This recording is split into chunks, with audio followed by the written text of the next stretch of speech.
Good afternoon. I'm so pleased to have Vitus Evans with us here from Jamaica. He is the executive director of the Betting, Gaming, and Lotteries Commission. He assumed his role in May of 2017, and in fact, he was tasked with merging the Jamaican Racing Commission, the Betting, Gaming, and Lottery Commission, and the Casino Gaming Commission, into a single gaming commission, um, so that Jamaica could move forward with great things into the future. I've known Vitus for many years. He's a good friend of GLI's, and I'm so happy to have you here today with us, Vitus. How are you doing? Fine, James, doing very well. I'm so pleased to be having this chat with you. And let me say hello to our friends at GLI. I mean, they are certainly our strategic partners in all what we do. Well, I thank you, and I hope you and all of your family and the commission are well and taking all of the appropriate precautions around COVID. And while I wish I could be with you in Jamaica today interviewing you, for precaution's sake, we're separated, but I hope everything is well with you. Well, as you know, that's the new normal with COVID. I mean, it's good that the technology exists that at least we can continue to meet that way. And can see you as clear as if you're here in person.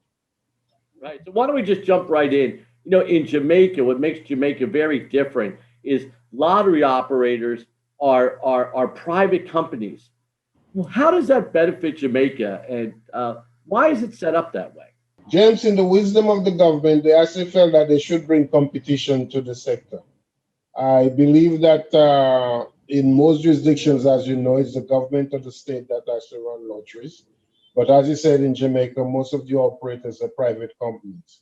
We have seen that particular model actually result in greater technology, greater investment, greater innovation in the sector. And I also believe that one of the reasons for that particular approach is that the government felt that with the commercial complexities involved in running lottery operations would best be managed by the private sector. And as such, that would ensure that they generate maximum revenues if the sector is actually run privately by private sector interests. You're really saying that the Jamaican consumer has benefited from this competitive market because they get more choices, better access to innovative products and services, and frankly, competitive pricing around the lottery. Talk to us about how the Jamaican consumer has benefited. At this point, it's a little theoretical because as we speak today, I mean, two of the new lottery operators are now being actually going into operation. Until today, we only had one operator, Supreme Ventures.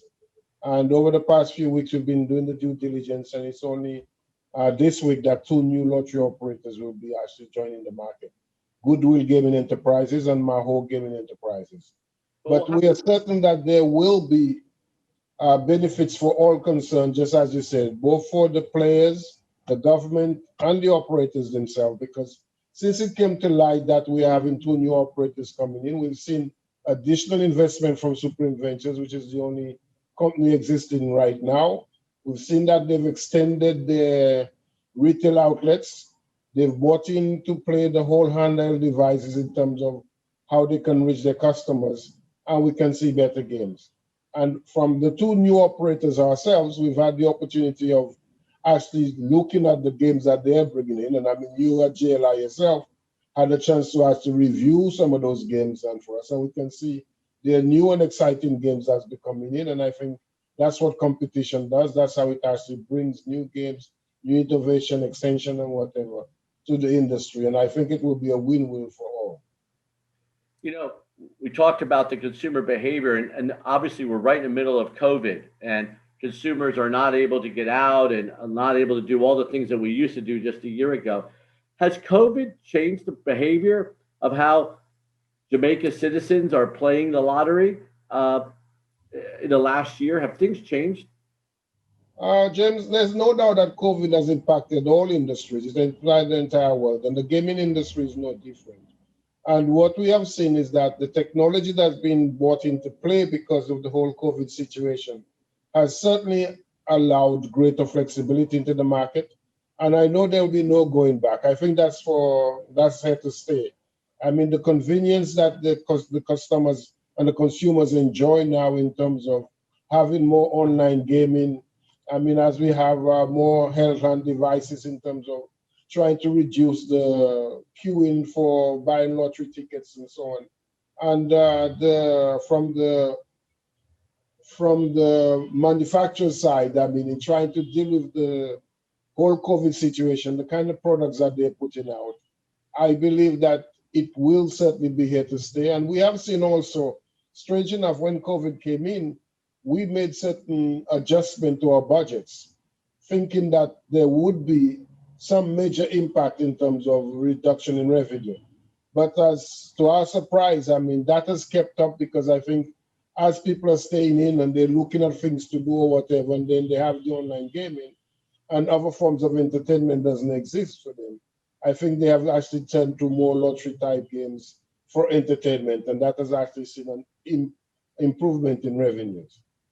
So I have two follow-up questions there, Vitus. One, do you see the behavioral changes temporary, permanent, or some will be permanent, but others will revert back to the way it was before?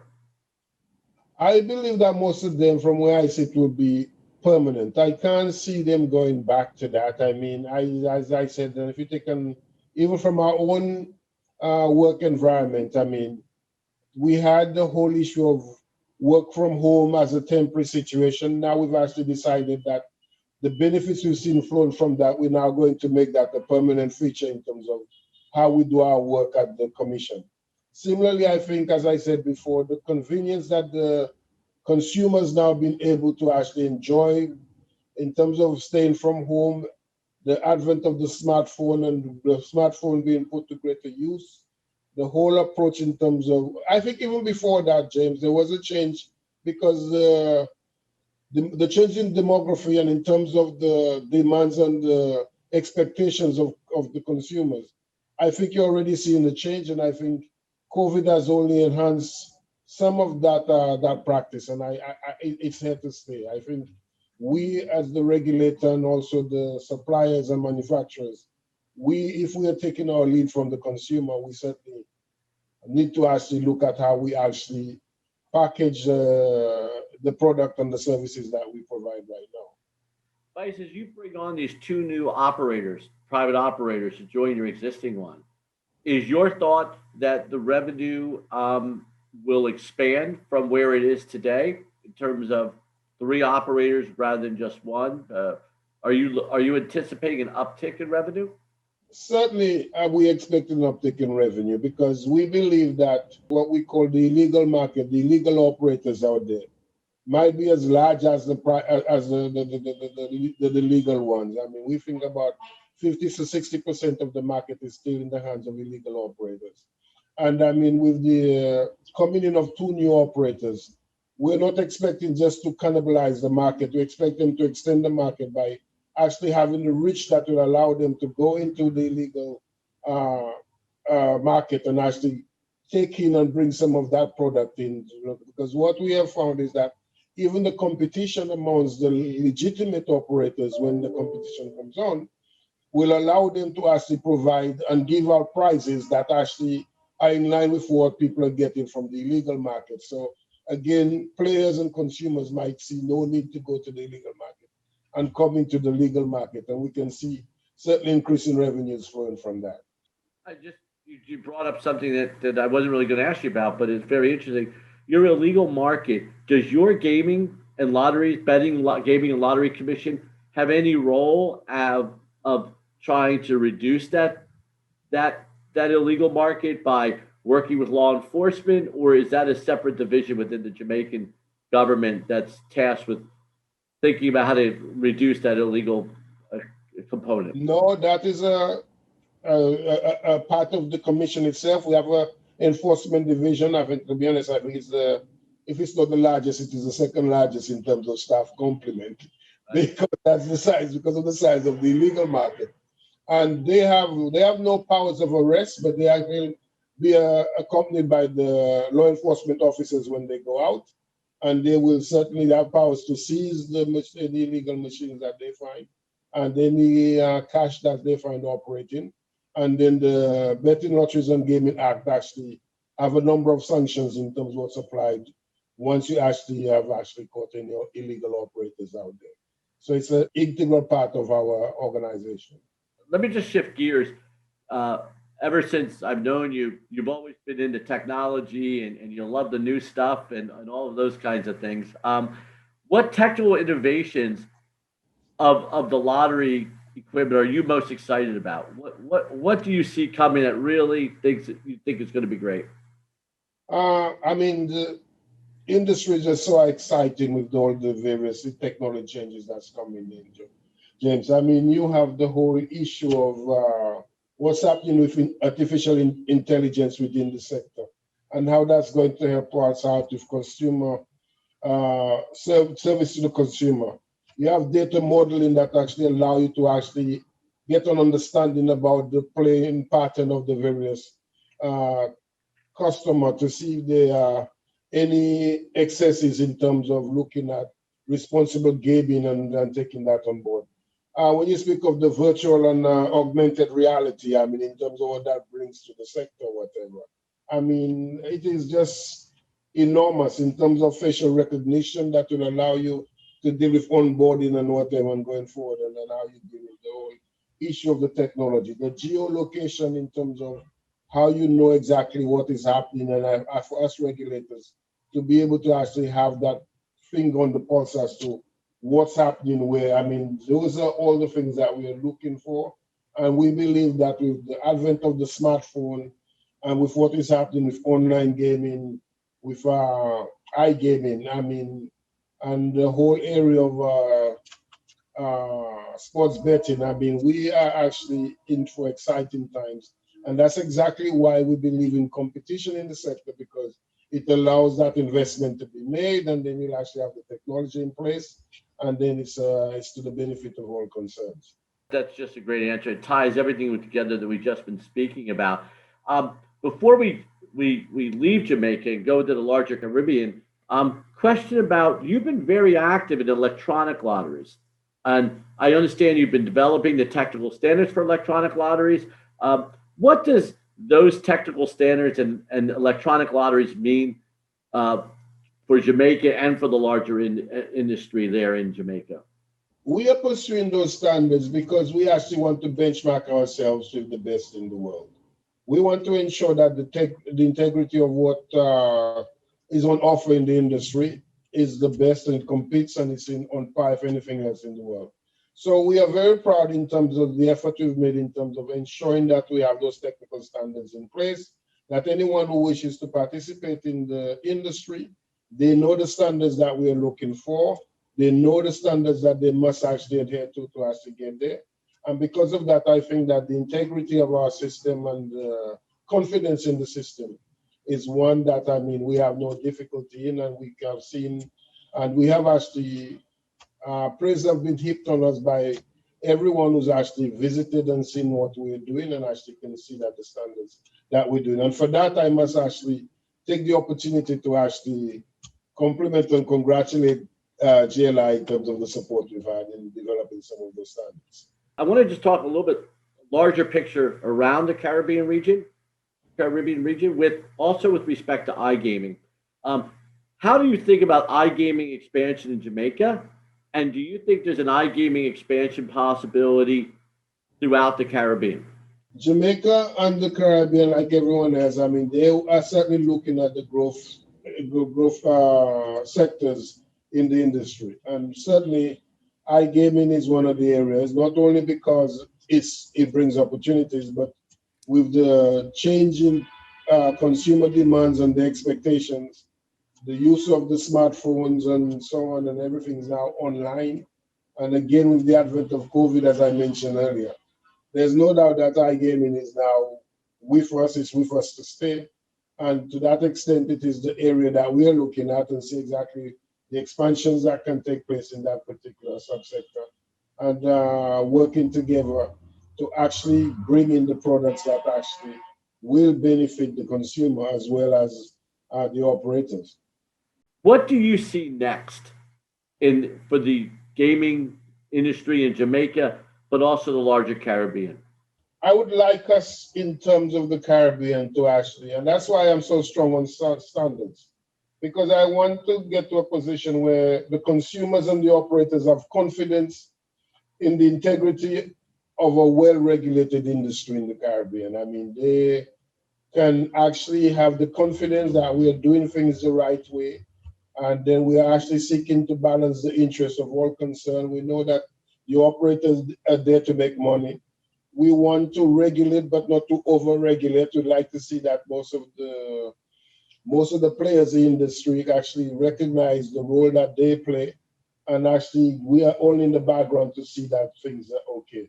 We also want to actually ensure that there's robust protection, compliance, and enforcement mechanism in place to minimize the impact and potential of gaming harm. I mean, we take the whole area of responsible gaming quite serious because we know what can be done or whatever. What we're really looking to do and to have in Jamaica is to get to the point where gambling is really seen and as a true form of entertainment without all the harm that may cause to those who are maybe weaker in terms of their ability to actually control themselves, and to be able to actually come and actually enjoy gaming and gambling as a true form of entertainment, and then the region able to actually benefit from the economic success that will flow from gaming, because there's plenty that can be gained.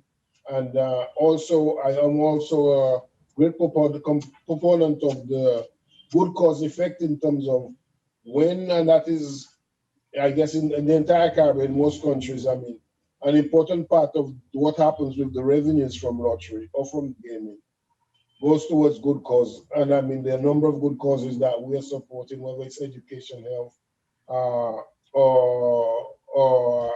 sports or entertainment. So that's what I'd like to see for the Caribbean, a nice private industry that benefits all, and then it provides good entertainment for both locals and visitors to the region. I know you also told me that soccer is the biggest thing you all bet on in Jamaica, and obviously you worry about match fixing, things like that. And I know you're excited about the technology and how you work with others to eliminate and see, patterns and things that shouldn't be happening around match fixing. Exactly. I mean, as you call it soccer, but I must remind you that the English calls it football, so we call it football in Jamaica. That's right. That's right. You call it football. We call it soccer. We have a very active football league where we have many teams playing, and I have been approached by the Football Federation that says, well, listen, whilst we have sports betting and we're looking at the English soccer league, we're looking at the Spanish league, the German league, we're looking at Australian football, we're looking at the NBA. What about the football league in Jamaica? But just as you pointed out, I mean, we are concerned in terms of the integrity of the sport right now, and we want to work with them to ensure that we have put things in place to avoid match fixing, and also the inter games bet that you can have in terms of who's going to get a red card, who's going to be the first person to score, and all that. So I mean, you really need to actually have in place the controls to make sure that works. You told me you were born in St. Lucia, but then you were the honorary consul to Jamaica, and that really requires a lot of leadership, a lot of diplomacy. What does that leadership and diplomacy skill, what does it mean to you, and how has that helped you navigating your role in the gaming industry, not only in Jamaica but around the Caribbean? James, I mean, to me, diplomacy and leadership requires the same qualities. It's a matter of bringing people together, common goals, and actually trying to reach those goals. I mean, it's a question of actually looking at information, analyzing the information, assessing risk, seizing opportunities, balancing short and long-term priorities, negotiating outcomes, solving conflict. That's what you do in the sphere of diplomacy, and that's exactly what you have to do as a leader. So my exposure to the diplomatic sector certainly has helped me a lot. I mean, as I said, my my training as an attorney certainly have helped in terms of the regulator, but in terms of the soft skills of exactly how you get things done. And that is, again, one of the things that I learned from my time in terms of being the honorary counsel, is being able to do that without actually having your own biases and your own prejudices at play. You just have to actually be there to actually settle the problem, knowing that you're taking it fair and square and bringing the equity that's needed to it, and everyone feels that they've benefited and it's a win-win for everyone. And I think that has certainly put me in good stead in terms of the work that I have to do as the executive director here. And I think it's also important that you look at the world as everybody wins. In diplomacy, you don't, it's hard to make a deal when somebody wins and somebody loses. But you've often said to me in other settings, it's about getting everybody to win and having the losers. That is it. And I mean, if you're in the gaming industry, that is it. Because I mean, even when you go, and that's why, as I said, the approach we want to put it is that when you go and you actually buy a lottery ticket, or when you actually go before a slot machine, we don't want you to leave there thinking that you've lost anything, even if you actually spend some money. I want you to leave there feeling that you've been entertained, and then that was the cost of the entertainment. So it's always a win-win situation. You don't leave there thinking, well, boy, I've lost some money because I went on this machine, or I actually did buy this lottery ticket, but you actually feel that you've been entertained, so that way you've left feeling that you've won something, and the operator will obviously feel that they've won because they won. So, I mean, that has been the approach I have actually been pushing as the regulator here. And we as the regulators stand to make sure that happens. And that's a skill when you start bringing on additional operators. The current operator will flourish, the other operators will flourish. So even as you expand the market, you're not picking winners and losers between operators, between venues. You're just trying to increase the pie for everybody, and everybody will do better at the end of the day. That certainly is the spirit, and that's the ethos on which we actually operate. We believe that the pie can be expanded. Not the same pie that's actually being shared, but it can be expanded because, I mean, we have quite a few persons that may not be involved in the gaming industry right now, not because they think it's bad, but they're not excited by it, or they don't see the products that might attract them. And we're saying that when the competition comes, new products come or whatever, and go for it. And as I said, also in terms of trying to actually break into the illegal operators out there, to actually bring them into mainstream. And that's the way we feel it can be done, and then actually the level playing field for everyone. How much do you get to see and interact with other regulators from around the Caribbean?